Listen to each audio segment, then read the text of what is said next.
Alrighty, ladies and gentlemen, we've got another video by Vars2 critiquing Genshin Impact. I'm not gonna lie, ladies and gentlemen, a Vars2 vid talking shit about Genshin is like, it's like pretend I'm a crack addict and this is crack. I love whenever he drops one of these videos, and I love it even more that this is about Genshin Impact's Endgame, because holy moly, do I have some strong thoughts as somebody that has kept up with things like the Imaginarium Theater, which sucks ass, the Spiral Abyss, which, due to HP inflation, is sucking more and more ass, and Stigian Onslaught, which is like ass embodied into a game mode. And so, why don't we just go ahead and see what his thoughts are on all of these amazingly bad products that Hoyoverse has come out with over the past couple of years. If you've been around the Genshin Impact scene for a while, you're probably acquainted with one of the longest running requests made by the community, endgame content. Endgame content's been a major sore spot for the game dating all the way back to its first year.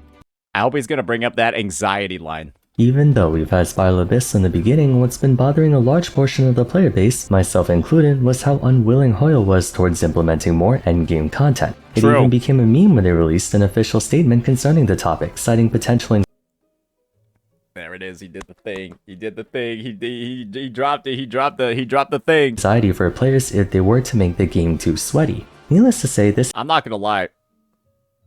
They lied. I think the anxiety surrounding the Spiral Abyss and the anxiety surrounding Stigian Onslaught has reached levels that have never been in the game before. In some ways, the Spiral Abyss, all of that stuff, it can compete with like MOC and Deadly Assault from ZZZ, MOC from HSR and Deadly Assault from ZZZ, in how bad it can feel if you don't have the right units on your roster and you didn't pull the proper characters. This had to have been the most boilerplate excuse for not expanding on a core element of Genshin's experience, combat. But after significant pressure from competing titles, including their own sister title Honkai Star Rail no less, Hoyo finally endeavored to make an effort to release more stuff. Accompanying Spiral Abyss are two other modes, Imaginarium Theater and more recently the new Stigian Onslaught. Let me know if I'm being stupid here, chat. I genuinely feel like Genshin Impact would have benefited from like a Wiwa type mode. I am legitimately not joking. Genshin Impact probably would have benefited a lot more than Wuthering Waves from a Wiwa type mode. Y'all remember the last time you used Venti? Yeah, I don't either. I do not remember the last time Venti was used on anybody else's account either. That character is so bad, it's unbelievable. And having a Wiwa type mode in the game would have actually made Venti at minimum, right? Like a tier 1, probably tier 0 unit for that specific endgame. Because in so many versions, and then they just turned the Spiral Abyss into less of like a grouping disaster on some floors and just make the differentiations between the two. Because like Venti is used like once a year in the Spiral Abyss, where they have like one of those weird ass floors that have like 60 spawns of enemies. Just make an endgame mode focused on AoE and grouping. It's just that easy. Offering 3 different methods for players to test the limits of their account and characters. Or do they? Public opinion towards all 3 of Genshin. And they made enemies heavier to counter Venti? Yeah, just make all the enemies not fucking weigh 7 million tons in that AoE focus endgame. Genshin's endgame modes has been divisive, putting it lightly. Each of them has a number of reasons for why they might be frustrating, and while I plan to go over them one by one, I couldn't help but notice a prevailing sentiment towards Genshin's endgame content holistically.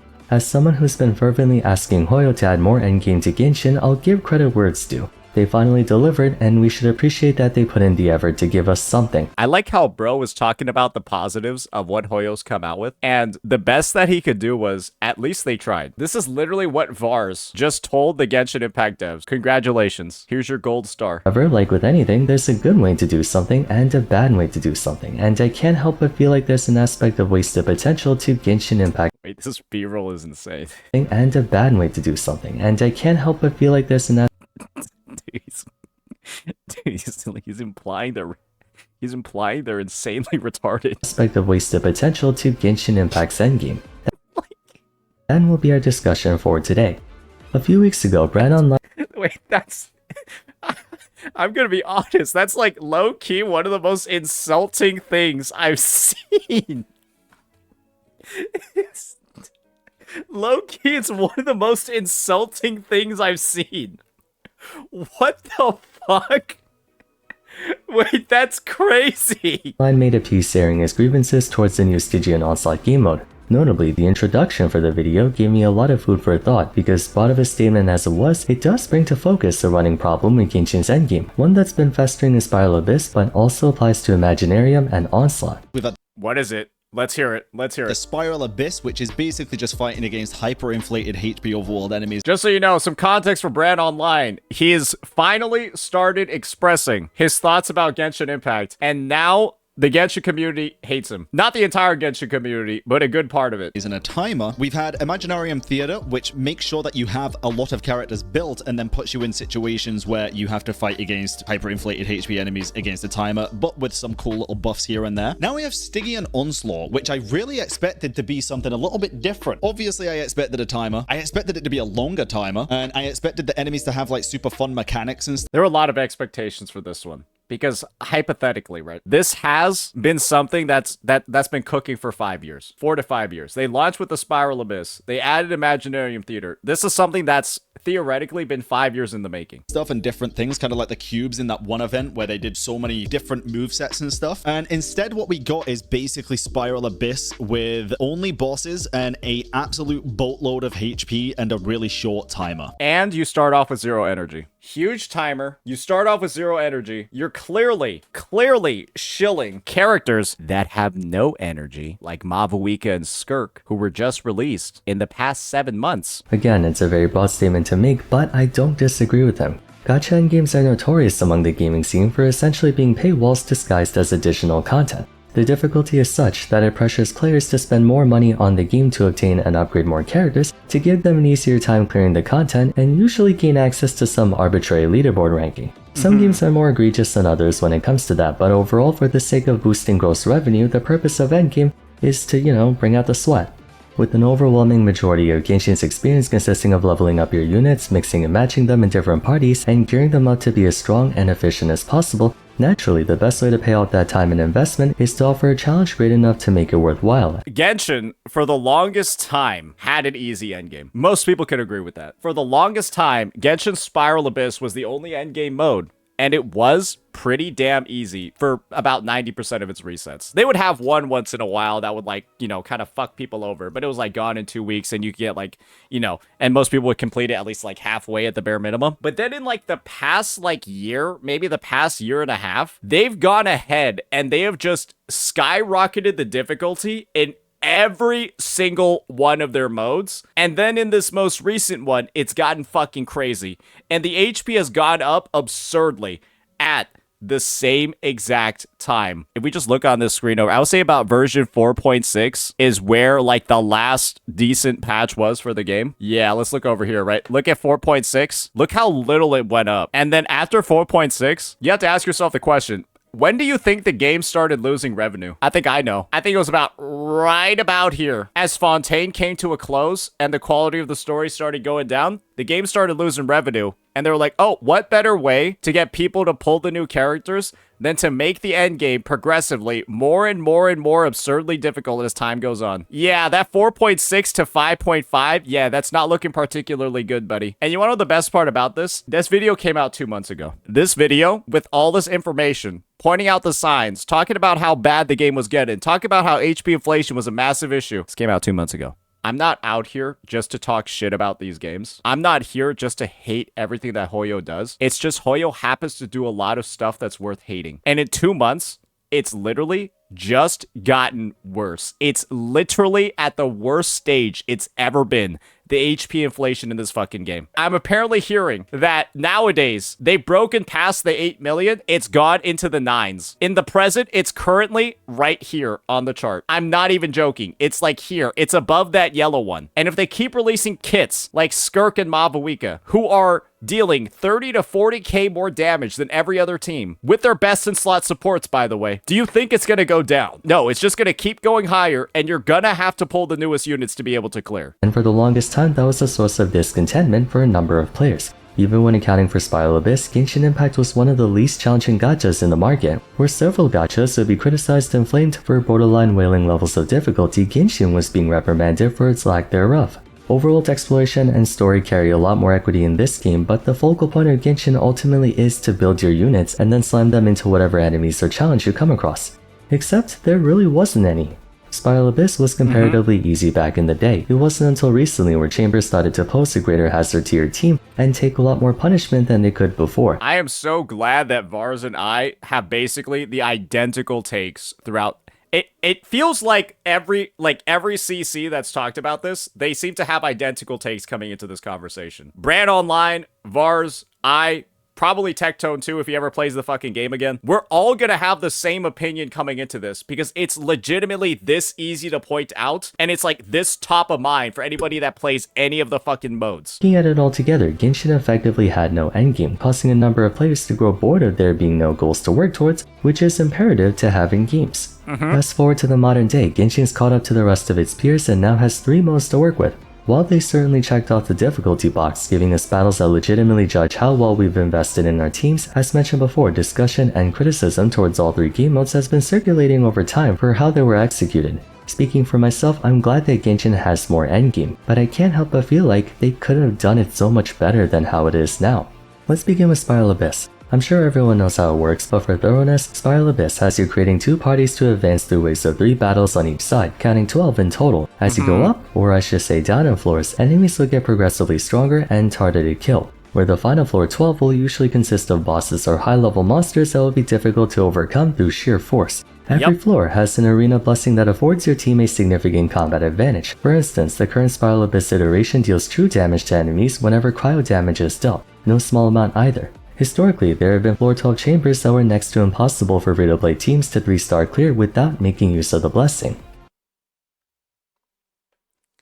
Or top 1% artifact rolls. A very standard endgame mode, being the first one, it establishes a point of reference for future game modes. There's nothing inherently right or wrong with Spiral Abyss objectively speaking, given that it's a series of progressively challenging enemies usually comprising a DPS test. It's a pretty conventional format to see in a gacha's endgame. I don't think there's anything wrong with the structure of it at all. However, I do think that there's something wrong with the enemy types and the progression of it, where restarting certain floors means that you have to redo the entire fight again on the first side. That being said, the current issue some people take with Spiral Abyss is how non-negotiably restricted they've been getting. Due to certain formations of enemies and the growing reliance on cycle blessings to supplement one's DPS, players lacking the right team for the job might find themselves unable to fully complete that Abyss period. And who else has been saying that? Who else has been saying that for the past 2 months, ladies and gentlemen? You already know it's been me.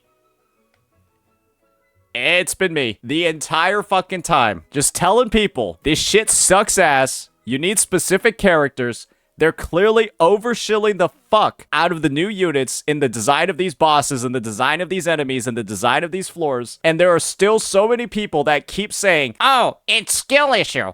Just grind relics, just grind artifacts like me for another 4 years so that you can get 2% more CV and then you'll be able to clear with at least 3 seconds left, dumbass. It's like, brother, no, nobody wants to do this shit, and so they'll just pull the newest units or quit the fucking game. And Hoyo, frankly, doesn't care if they quit at this point. That's why they are only pushing for the new unit sales. Thankfully, those instances are still the exception, not the norm, but there have been some notable offenders in the past, like that one Spiral Abyss blessing I think in 5.5 that only Kanish and Emily could benefit from, or further back that one Abyss in late version 3 with an opposing lineup that narrowed down the pool of teams that could take out all 3 chambers to no more than half a dozen. Personally, my only real complaint with Spiral Abyss outside of it being mostly a DPS check is that it would be cool to see unique enemies. All Spiral Abyss enemies are just enemies and bosses you encounter in the overworld, only with an overinflated stat line, but again, that's more of a nitpick than anything else. Genshin's endgame problem starts to become more apparent when you take a look at the other 2 game modes, Imaginarium Theater and Stigian Onslaught. I think that this speaks volume about the design of Wuwa's bosses, where in the Tower of Adversity, in Wuthering Waves, the TOA bosses are the overworld bosses with less moves in their kit. I hope you guys know that. The move set of the bosses in Wuthering Waves are so dynamic that to improve the player experience, they reduced the number of attacks that bosses can use. Not reducing their attack frequency, they limited the moveset. Let's get into Imaginarium. Unlike Spiral Abyss, where you're allowed to bring anyone you want in any formation, Imaginarium has you pre-select a pool of characters corresponding to one of the 3 elements available in that period. This is the worst game mode I think in the history of gaming. This has to be, hands down, the most frustratingly boring and like frustratingly annoying and just like frustratingly designed game mode I've ever seen, where you're heavily incentivized to literally build every single character on your account, and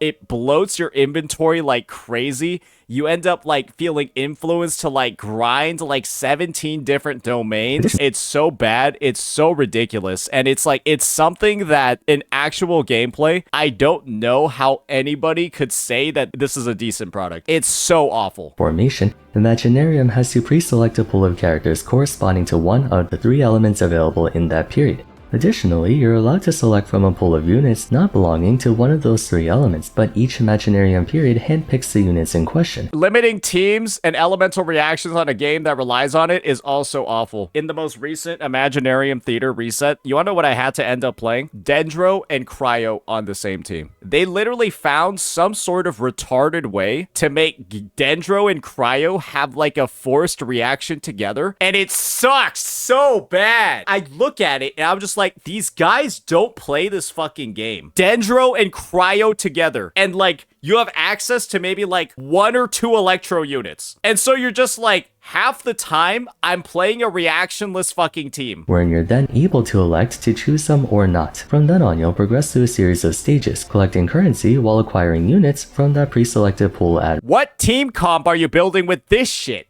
Tell me, what team comp are you building with Wanderer, Arlecchino, Kuki Shinobu, Clorind, Farazan, and Toma? It's like you're playing poker, and like the hand is actually dog shit, but you can't fold. You still have to find some way to make it work. Any person just looks at this and they're like, I don't want to play this. That's the first emotion you feel, and the game mode hasn't even started yet. Each character can only be used in battle twice, albeit occasionally you can use them again by either re-obtaining them or replenishing their stamina. Like with Spiral Abyss, enemies get progressively more challenging the further in you go, and the overall objective is to best budget your unit pool stamina and acquire as many blessings as you can to last until the end. Imaginarium takes a bit more creativity in completing well, as the party you'll be using may not always be in optimal formation. And you want to know what the worst part about this game mode is? Is how it so heavily actually makes S6, C6 characters so good. Because of how this energy system works, you'll end up in situations where like you have like these bum-ass units on your roster that have no synergy. And so your cop-out is literally to just put in a C6 unit and then 3 fucking bums. And then just have the C6 unit completely carry the floor. That is like one of the metas of this game mode, because you just get such a random selection. You have the energy system, which limits uses, and your characters that you actually obtain are random as well. And so it's just like half the time you're just praying for a C6 unit, a support unit from somebody else or your own if you have it, to show up so that they can save you from this fucking headache. Oftentimes you'll be caught in scenarios with a mismatch of random units, requiring you to improvise and cobble together what you can in order to advance to the next stage. Or just pull C6 characters. Some may view this as a fun opportunity. No 2 Imaginarium runs will ever be the same after all. Not only does their party change, but the types of enemies you run into will also change. I'm glad that he's trying to find the silver lining in this pile of horseshit. Now, I'll concede that unpredictability absolutely gives more flavor to Imaginarium's experience than Spiral Abyss, because it encourages or outright mandates you to give attention to your entire account as opposed to gearing up a small portion and neglecting everyone else, commonly referred to as horizontal investing. Due to Imaginarium Theater, pragmatically speaking, you have a reason to invest in even your bad units to some extent, since you might find yourself in a spot where the only party you can put together is some scuffed-ass lineup like Sethos, Ifa, Kole, and Barbara. Units the majority of Genshin players would never so much as even look at, but that may be all you have to work with. At the same time, randomness in a game can easily go from entertaining to frustrating if there's not a generous enough margin for error nor ample lenience towards players who circumstantially can't invest in a wide variety of units even if they want to. I once had to fight a Vishap. The time limit for that floor was a minute, and every 15 seconds, he would charge up and create a Hydro Shield that would also steal your energy. Why? in a game mode where the characters you get are RNG. You might not even have the unit built to properly break down the shield. And then you also have one that refreshes it. I have never seen such a low cooldown on such a devastating ability. Steals your energy while also making a shield immune to fucking hydro damage. Huh? I'll remind you that Genshin Impact is first and foremost a gacha title, meaning all characters come at a premium. Most of the time, they're only obtainable through pulls. 5-stars in particular may come with a price tag exceeding hundreds of dollars, potentially rendering Imaginarium unplayable for a non-negligible portion of the player base. I have a bunch of characters and it's still fucking unplayable. I have a crazy big roster in this game and it's still unplayable. I have C6 units and it's still unplayable. Furthermore, Imaginarium is by no means a short stint. A full run from start to finish can take upwards of a half hour, with no agency in who you have. You wanna know what the best part is? It's when your run gets bricked because some gay-ass enemy shows up with some stupid fucking mechanics that you literally cannot deal with because the character that could have dealt with them was used 20 minutes ago, and you have to restart. That right there is like a fucking karate chop my monitor screen in fucking half moment, bro. That right there is such a ridiculous, absurd experience where you get to the point where you actually just threw away like 25, 30 minutes of your time because of RNG. Literally because of RNG. To fight and who you can fight with. As you get towards the end, you might find yourself with no team comp that can even clear the final areas, meaning you have to start all over again. How does this guy... How would we say it? This is not pre-watched, by the way. It came out 3 hours ago. That's when I started stream. This isn't pre-watched. I'm promising you. We're just all saying the same stuff. We're all just saying the same things. Everybody critiquing this stuff, okay? I guarantee it. From the very beginning. And it's not like you can intentionally send a Gint party of only 2 or 3 members to conserve energy. You have to bring a full party of 4 every time. If they fix this, I would be 2-manning so much shit in this game mode. It would be so easy to even 1-man some of the floors in this game mode, but you just have to fucking slot the entire team out. You cannot switch to the character a single time and they'll still lose energy, even though they were literally an NPC, or they were literally an onlooker. They were the traveler during Genshin story cutscenes. They were just sitting there doing a whole lot of nothing, but they'll still lose energy afterwards. Pathetic. Forcing you to needlessly spend the stamina of a character you might want to save for later. Last of all, despite Imaginarium Theater being intended to test your ability to make up solutions on the fly instead of premeditating everything, the way you apply that creative thinking is ultimately in more DPS checks, how fast you can kill stuff. No matter what the scenario, you're typically fighting enemies with overinflated health pools. Only this time, you have little say in what teams you can bring. Despite improvements made to the game mode throughout the first year it's been out for, many choose to not do it on the basis of how tedious it can be. Are you telling me it was worse? I thought it was complete dog shit the first time I played it. I thought it was dog shit 6 months later. Surely there's not a past where the game mode is worse than what it currently is, right? Final game mode is Stigian Onslaught, which only came out a few weeks ago. Unlike Spiral Abyss and Imaginarium Theater, Stigian Onslaught's the only endgame mode to be explicitly marketed as such, meaning it's transparently supposed to be difficult, whereas Spiral Abyss and Imaginarium were never officially acknowledged as endgame content. I'm sorry, can I just replay the Stigian Onslaught clip again? Is bro really just out here Spiral showing Abyss the and HP bar Imaginarium not Theater, moving? Stigian Onslaught's the only endgame mode to be explicitly marketed as such, meaning That HP bar is not moving, brother. I look like I'm playing RuneScape, and I have like 1 attack. I'm like trying to kill goblins outside Lumbridge with my bare fists at level 3. That's what it looks like. I'm just hitting a bunch of zeros. it's transparently It looks like I'm fighting a miasma boss in ZZZ. It looks like I'm trying to use Super Break in 2025 Honkai Star Rail. supposed to be difficult, whereas Spiral Abyss and Imaginarium were never officially acknowledged as endgame content if memory serves. The game mode consists of 6 difficulties: normal, advancing, hard, menacing, fearless, and dire. The latter half in particular requires you to complete the difficulty prior to access, with fearless and dire giving rewards only by playing solo, and the final difficulty, dire, not allowing any assistance from other players whatsoever. Each difficulty has you deploy 3 separate parties to each take on a boss. Compared to Spiral Abyss, where you could run into bosses or clusters of enemies, Onslaught comprises a singular boss enemy per side. Now, like Abyss, I actually like the design of the Stygian Onslaught mode, at least in terms of like how you approach the combat, how you set up the teams, do all of that. I actually think it's great. It's fast, it's smooth. You can choose which fight you want to go to. You don't have to take all 3 of them in a sequence. You don't have to like run a fucking train on them. You can decide to do the third one first, the first one second, and then the second one third if you want. Doesn't matter. There's actually a decent amount of freedom there. But it's like everything else is just completely fucking fucked up with it. Every side has an arena buff that pressures you to call upon a certain category of units, but unlike Abyss, that arena buff doesn't go to you, it goes to the enemy, effectively forcing you to play around shutting down that buff, with the boss being more or less impossible to take out otherwise. While Abyss and Imaginarium offer additional rewards to players who can complete challenges either faster than the time allotted or upon meeting an extra condition, the goal of Onslaught hinges on just completion. There are no additional rewards, it comes down to whether you can complete it or not. As such, Fearless and Dire bosses are bar none the strongest enemies you'll find in Genshin Impact. Just so you know, I had a C6 Alhaitham and a C1 Nahida. They both have their signatures. They could not take down the Fearless boss. A C6 Alhaitham and C1 Nahida could not take down the Fearless boss. The lava thing. It has too much HP. Having unreasonably excessive amounts of health. Further making the experience onerous is the fact that your party starts with 0 energy, unlike the other game modes which give you access to your burst immediately. Here's the real kicker though, you have only 2 minutes to take them out. For all intents and purposes, Stigian Onslaught is a boss rush. This game mode is intended to push your characters and wherewithal to the absolute limit, being the closest in resemblance to those whale level endgames you find in other titles. Difficulty 6 does not at all try to hide the fact that it's unbeatable for free-to-plays.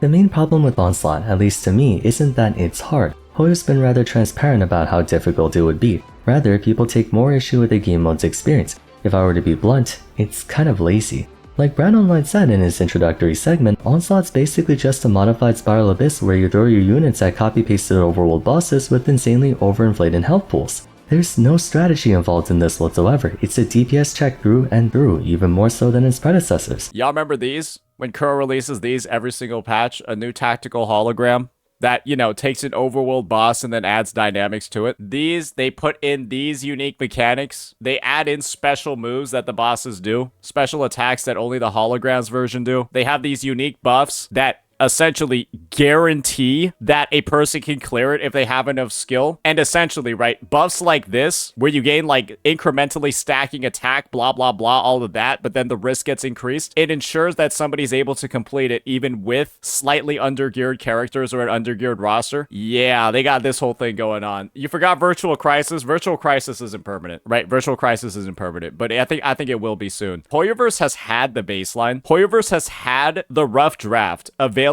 for them this entire time. But for some godforsaken reason, whenever Wuthering Waves does a feature, Genshin has a fetish for literally copying it, but making it like 70 times worse. I think that is like a fetish for Genshin, is that they can't believe for a second that another game dev is putting in features properly. And so they'll see a well-received feature by a dev and then have the ego on their team to just be like, we can do it better. And then it's never better. It's never better. It's always worse. They did it with Echo loadouts, where the Genshin devs decided to do absolutely nothing and say that it's artifact loadouts, when Wuwa has had working loadouts since March or February. I forget. I think it was February. Wuwa has had a working loadout since February. Genshin just added them, and they're a piece of fucking steaming dog shit that don't even function in slightly the same way that you would expect when Wuwa's had it for literally half a year. And then when it comes to Stigian Onslaught and their endgame, they literally just take hologram bosses and just make them worse. Imagine if this is what it said instead. 3 minutes after the battle begins, Havoc Resonator's attack is increased by 10%. Casting an arrow unit's intro skill. That would be the Genshified version of these holograms, is that they would just make it so that only specific units on the roster would be able to do it. Hey, fuck it. Lupa just released casting fusion intro skill. Fusion Resonator's attack. They would just do that and call it a day. It isn't enough that you can't use certain elements against this boss. It doesn't matter that the Tulpa has a Hydro resistance. You have to use Cryo, otherwise he's invincible. Who cares if he's already immune to Hydro? You have to use Cryo too, or go fuck yourself. Because that's how this Tulpa is designed, right? His little blobs will power him up and he will obliterate your fucking ass if you don't have a cryo unit that just one-shots all his little blobs. Brother, it's so obnoxious, it's unbelievable. They already have a baseline resistance. Why do you need to add more hoops for a player to jump through? Isn't eliminating every Hydro DPS from being used against this boss enough of a restriction? How is this the company that was saying before that they were trying to limit anxiety across the player base when they have literally banned one element against this boss and then are demanding another at the same time? Who asked for this? Who asked that you would need cryo against this boss? Nobody. These devs are creating their own fucking anxiety. The restrictions on all of the bosses that are in Stygian Assault creates the fucking anxiety. You need cryo for the Tulpa. You need pyro for the fucking lava golem. And you need cryo again. Don't know why you need the same element twice. You need cryo again for the fucking mech. Just let people play the fucking game. It's not that hard. Just make more universal buffs and let people use their fucking characters. It's absurd. It's so frustrating to see. Abyss, where you throw your units at copy-pasted overworld bosses with insanely overinflated health pools. There's no strategy involved in this whatsoever. It's a DPS check through and through, even more so than its predecessors. To repeat, more endgame content's always better than none at all. Wait, no, there is strategy, Vars. You gotta make sure you strategically pull the right units. The strategy in this endgame mode isn't while you're playing it. It's between every reset when you're deciding which banner to pull on. I want to sound ungrateful or cynical, but Stigian Onslaught brings to light a lot of missed potential concerning Genshin's endgame that retrospectively you can see in the other two modes as well. When boiled down to their fundamental essence, all three of Genshin's endgame modes are mere DPS checks, recycling the same enemies you find in the overworld, jacking up the stats to ludicrous amounts, and calling it a day. Every fight takes place in an open circular space where it's just you and the enemies going at it. Most of the time, these enemies and bosses aren't even challenging from a mechanical standpoint. Hoyo's way of making things more quote-unquote challenging for us. They one-shot you and then don't take damage. That's Hoyo's challenge. Is by adding more HP to enemies while hamstringing our ability to complete it through either shorter timers or some arbitrary elemental restriction disqualifying half our party from even being usable. In their defense, this is my favorite buff ever. All party members' Night Soul aligned damage increases by 75%. This is literally a racist buff because only Natlanese characters have Night Soul mechanics. They're literally just like, unless you pulled the newest unit, just actually genuinely go fuck yourself. Like, unless you pulled on Natlan banners, just straight up go fuck yourself. What? Like, seriously? And then they pair it up with the Night Soul bosses that have special Night Soul meters that build up faster if you use Night Soul attacks. How does this add to the game in any way? It doesn't. And anyone trying to convince you that there's any addition at all to the nuances of Genshin's endgame from the addition of Natlan, they're a shill. Natlan, honestly, ruined the Spiral Abyss. I think it genuinely did. I don't think there's any argument you can make about it. It added so many stupid-ass mechanics that straight up only make the game worse, and the worst bosses in the game. Straight up, the worst bosses in the endgame. The worst mechanics, the worst bosses. This isn't endemic to just Genshin. Other games also recycle bosses and jack up their... Natlan also started this stupid-ass zero energy meta, where half the buffs that are in the present endgames are when your character has zero energy. A mechanic only 2 members of the roster can access. And they were both released in the past 7 months. Their health bars. But most of the good gachas typically make original content for endgame with brand new mechanics, boss patterns, and things you have to learn to figure out how to complete them. Yep. Even for bosses that get recycled, they usually add some kind of improvement to them, like a second face, or you have to try taking them out in a different environment with... I genuinely feel like Honkai Star Rail's endgame is actually good, but if they didn't have that much HP inflation, it would be so much... Like, the thing is, HSR's like enemy design and unique mechanics are there. They just decide to HP inflate on top of it. And it doesn't make any sense why they're deciding to do both. Players are like asking for more unique mechanics in lieu of HP inflation to make their endgame more challenging and more satisfying, right? Honkai Star Rail decided to do both instead of just adding in the new mechanics when they could have just done the new mechanics. It's kind of like ridiculous because they know what to do, they know how to cook, but they're just fucking it up almost on purpose at this point. With potentially different terrain elements. The reason Genshin's endgame feels so redundant is because they fail to account for all the ancillary components that make endgame more engaging. Strategy, not just in who to bring, but how to use them, when to use them, and where to use them. The centerpiece of Genshin's combat is mixing and matching units of different elements. There's so much you can do with that if you apply it properly. Genshin has so much freedom, right, to do certain things, like spice up the gameplay, because the game doesn't actually have as set of a rotation system as a game like Wuthering Waves. Because in Genshin, right, you have a couple of abilities that like buff the incoming unit, but not a lot, only a few. Proper like ordering and stuff, like you can freely swap around your characters a lot more than when your concerto bar is full in Wuwa. But they don't even try to explore it at all. It's literally like, ironically enough, even though Genshin's team rotations have more freedom, they're more static than they are in Wuthering Waves. It's crazy how it ended up happening. As an example, you can have an epic boss battle consisting of an enemy with 3 phases. Phase 1 has a mechanic that can be best taken out by a Hyper Bloom or Electrocharge party. Phase 2 has a mechanic that necessitates Vaporize or Melt. Then Phase 3 could have a Freeze or Superconduct related thing.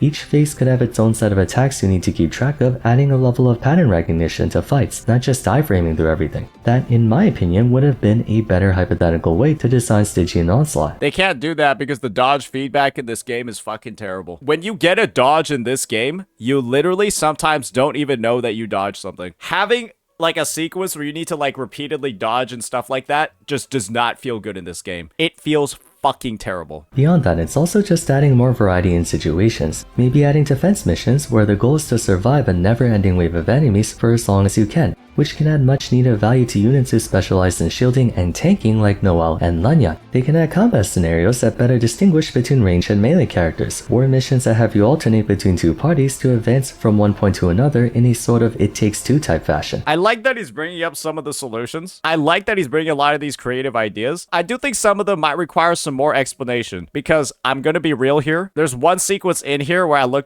this is mad diseased. This, in my opinion, is like madly diseased as a mechanic, where bosses will just start flying and literally not actually be hittable because you decided not to bring a bow character onto your team. Yeah, no, this is the big C right here, where it's like, God forbid, you didn't hyper analyze the enemy lineup to find out that there's a guy who has fucking wind turbines on his body, and you gotta take him out, otherwise he's basically invulnerable. And then you gotta go back, reset your team to just put that one dinky fucking bow user in it. I don't know about this one. If there's a way that ranged and melee characters can do it, this is the thing. Wuthering Waves does it really well. If you're familiar with holograms and hologram bosses, I know I'm not showing Hekate's right now, but the Hekate hologram in Wuthering Waves has 2 different movesets depending on if your DPS character is a melee unit or a range unit. If you're using a range character, it has a way more agile moveset with a bunch of gap closers, but they're very small AoE in attack. But if you're using a melee unit against Hekate, she attacks way slower and has way bigger AoE on her hits. And so range units have to dodge more frequently, while melee units have to dodge more selectively, but it's harder for them to dodge. The hitboxes are like different. And so there are sometimes like more hitboxes in a row when you're playing melee. Having the 2 different movesets depending on what type of character you're using is actually cool, but that's too much work for the Genshin devs. Better distinguish between range and melee characters, or missions that have you alternate between 2. So that would be my suggestion for distinguishing between melee and range characters. Having a boss that just takes different actions depending on who your main DPS is. Parties to advance from one point to another in a sort of It Takes Two type fashion. There is so much more Hoyo could do with Genshin's endgame that can bring more value to units with niche gameplay, encourage and reward players to thinking strategically and finding creative solutions to stuff, while still maintaining the option for people to brute force content if they want to. Variety in scenarios, not just DPS checks, defense missions, capture points, survival, puzzles, custom mechanics, boss raids, My point of view is, every endgame in your game should be beatable, but having C6 characters or $2,000 characters should just let you face roll it without even trying. If your baseline endgame is not completable without C6 characters, like Stigian Onslaught, that's just retarded. Whales should not be paying for completion. They should be paying for utmost convenience. And if I go ahead and I activate the mechanics of like a dire boss in Stigian Onslaught properly, it should explode. If I have the C6 characters, I should be able to just ignore the mechanics that pop up and just face roll it and still clear. But nope. They fucked it up there too. Multiplayer cooperation. I know Onslaught lets you fight in multiplayer, but I mean dedicated multiplayer content like how you see guild raids and other games encouraging players working together. Hoyo can do so much using Genshin's characters and foundation, and while for the last time having any endgame is infinitely better than none at all, it kind of feels deflating to see the same enemies and DPS check scenarios just with a different coat of paint on them over and over. I think it's worse that they added the endgame in the state that it is versus not adding it at all. If they had never added it in the first place and we still didn't have Stigian Onslaught, you could still hold out hope that the endgame mode would be good. But now that we got it and we know it's dog shit and we know that the devs have learned nothing and we know that they're just gonna keep fucking it up over and over and over and over and over and over and over and over again, no matter how they decide to put a spin on it. At this point, I don't think there's any hope anymore. You could literally give Hoyoverse a set of instructions on how to integrate a feature properly. Oh wait, Wuthering Waves already did that. Wuthering Waves gave them a detailed set of instructions on how to integrate artifact loadouts. They gave them a detailed set of instructions on how to create satisfying endgame content, satisfying endgame bosses. And you want to know what the devs over at the Genshin studio decided to do? Wipe their booty hole with it and do nothing. It's literally this easy. You could just copy and paste hologram bosses. You could just copy and paste the loadouts for echoes and you would have been good, but they can't even do that. There could have been so much more variety. HP inflation and party restrictions only make things artificially challenging, not meaningfully We using the same chart too. Damn, Vars and I be like two peas in a pod when it comes to talking shit about this game. In short, the problem with Genshin Impact's endgame is that it's good that we have it, but I can't help but feel like they just phoned it in rather than making truly engaging and stimulating battles that tax your decision-making, creativity, This is where I'll disagree with him. It would have been better if they didn't add it considering the state that it's in. planning, and execution more than how big your wallet is. But what do you guys think? Do you agree or disagree with my points? Let me know in the comments down below. That'll be all for today, so if you enjoyed the video, a like and subscribe would be much appreciated. Yeah, I'm gonna be real here, guys. Amazing fucking video. I'm looking at my recording right now, and apparently we've been reacting to this one for about 53 minutes, close to an hour, but it hasn't felt that long because bro was just straight up spitting across this entire fucking vid, highlighting just what the fuck is wrong with this game. How is it that so many creators are having the same exact thoughts with the somewhat same level of experience with the game? I don't play as much as Bran or Vars, right? But we all have the same exact point of view on what makes these modes suck cock and how the devs were super fucking lazy with it. And when the take is this universal, all you can actually think of when it comes to somebody that's still defending this company is that they are a shill. They don't actually want the game better. They just want to appeal to a rabid fan base as much as possible because good golly, has this been one of the biggest blunders of 2025. That'll be that, ladies and gentlemen. Let me know what you all thought about this. Again, amazing video by Vars, and peace out.